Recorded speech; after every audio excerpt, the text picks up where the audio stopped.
ghostly guardian revealed. I moved into this old apartment a few months ago, thinking the creaks and whispers were just quirks of the building. But it wasn't long before I realized there was a presence here, something ethereal, lurking just beyond the edges of my vision.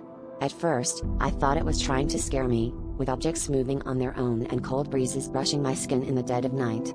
Yet, as the days passed, a pattern emerged, one that suggested a purpose far more benevolent than malevolent. It seemed to steer me away from the windows at times, drawing me closer to the center of the room with a gentle, invisible nudge.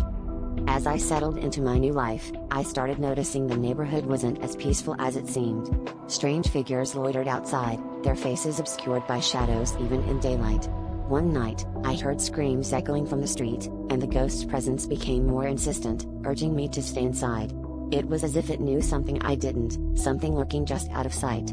I began to feel grateful for its guidance, even if I didn't fully understand it. Each night, it would guide me to lock my doors and windows, ensuring my safety from whatever horrors prowled outside. The true horror revealed itself one stormy night when the power went out. I peered through a crack in the curtain and saw them, figures with eyes that glowed like embers, moving silently through the rain.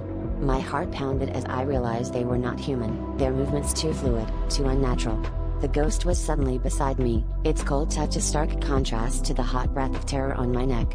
It pushed me away from the window, and I understood, it was protecting me from these creatures, these things that should not exist. In the end, as I huddled in the center of my apartment, the ghost wrapped its presence around me like a protective shroud. It was a guardian against the unspeakable horrors outside, a spectral sentinel keeping the darkness at bay. I no longer feared it, instead, I relied on it, knowing that as long as it was with me, I was safe from the nightmares that lurked beyond the thin walls of my apartment.